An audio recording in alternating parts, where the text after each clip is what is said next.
Mr. Brown, I am Justicar Clarence Bell. I was sent by Mull Council at the request of Elman Pevens. Right you are. I have questions regarding the Menymochyn. You do you? Suppose you better come in. No need, Mr. Brown. My investigation would be aided by eyes upon the swamp. Very well. I'll be back shortly, Marjorie. What can I do you for, Justicar? Well, Mr. Brown, as you probably know, my colleague and I were summoned to your quaint hamlet by Elman Pevens to assist you with your hag problem. In order to do so, first we must equip ourselves with as much knowledge of the beast as is available to us. My colleague, Justicar Kingston, is currently speaking with one of your neighbours. This is your field, I take it? Aye. Well then, Mr. Brown, let us start broad.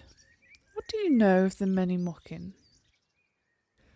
About as much as everyone else does. I mean, what's in the songs and the like. The songs? Aye, fairy tales mostly. Rhymes to scare the misbehaving children. Surely you know. Into the bogs they disappeared.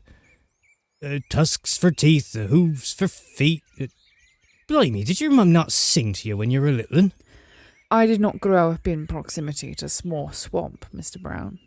I suppose that explains it then. Around here, we teach 'em young as to be wary of it. Because of the Menymochyn. Not just because of that, mind you. Plenty dangerous without her. Poisonous plants and animals that bite and claw, wild magic, and the boars, of course. Ah, yes, the boars. They haven't been a problem up until the last moon? No. Mostly, they stayed much closer to the mountain, and if you ever crossed paths with them, they were pretty skittish. As scared of us as we are of them, I suppose. I see. Of course, we thought it was just the boars coming this far out looking for food. Those hunters that died did so below the canopy, a ways off from here. Unfortunately, that's not too uncommon round these parts. Now, folks, they never seem to listen when you warn them. And then the other night, I had just been talking to Marjorie about what we might do about it and all. And I went out to put the goat away, and there she was. Pig's head and all. You've seen her? With your own eyes? Aye, that I have. Gave me a right fright. Not that she stayed long, mind you. Faster than ought to be natural. But then again, I suppose there ain't nothing much natural about her. Where was she when you saw her? Over there, in those trees. Bloody close to the village and all. Not right that she should be so close to our fields. We've always had an understanding, since afore I was a youngling, us and her. She sticks to the swamp and we stick to the village. Don't understand what could have got her so riled up that she'd come this far west. Yes, well, it's the war, isn't it? All sorts head east from Menymochyn. Refugees, enemy soldiers. The Council of Mull is currently attempting to drain the north of Smor Swamp, and Ben's is practically overflowing into it at this point. There is less and less space for us all. When was this that you saw her? A couple of weeks ago now. Not long after Daffyd found the lad's body. I see. That's when you contacted the Elderman. When you saw her, what was she doing? Did she see you? Is that why she fled? Oh, hang on a minute. You're not going over there, are you? Wait up. She weren't doing nothing. She just stood there watching. She bloody well looked right through me. Rooted me right to the spot. Never felt anything like it. Like she saw right through me, into me very being. Sized me up and left. I never said she fled, mind you. Well, suppose she's got nothing to fear from us farmers. That's why we sent for help.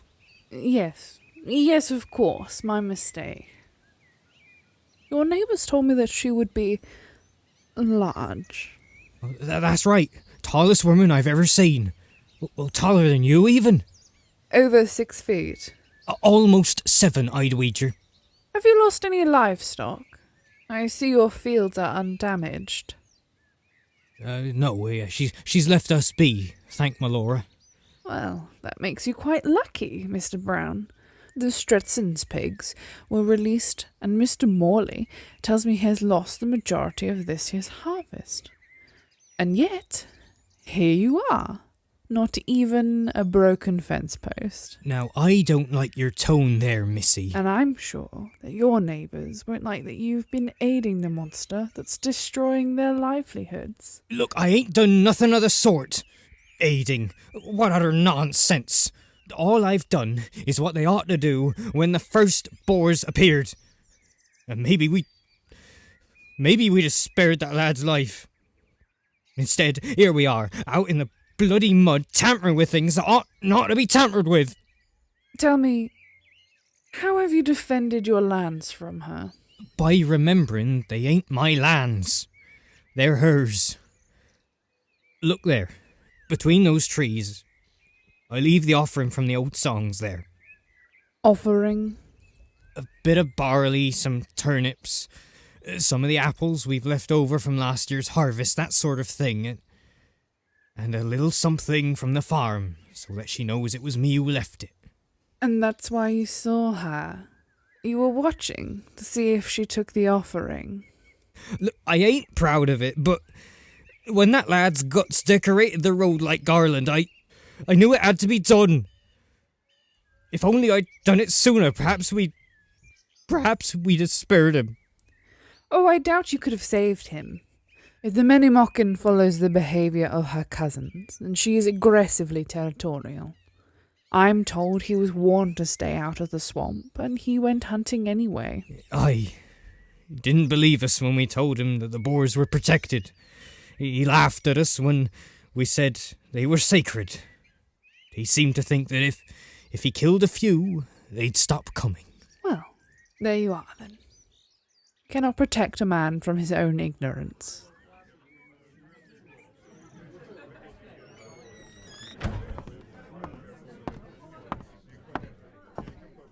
I see you've had about as good a day as I have. Why must everything here be caked in mud? Don't bother with the beer either, it's awful. Tastes like this swamp looks. Oh, do cheer up. We've got everything we're going to get from these people, and tomorrow we can head into the swamp itself. Oh, delightful. I cannot wait to discover the humble origins of this craft ale. So we're going to kill it then? I see no other way.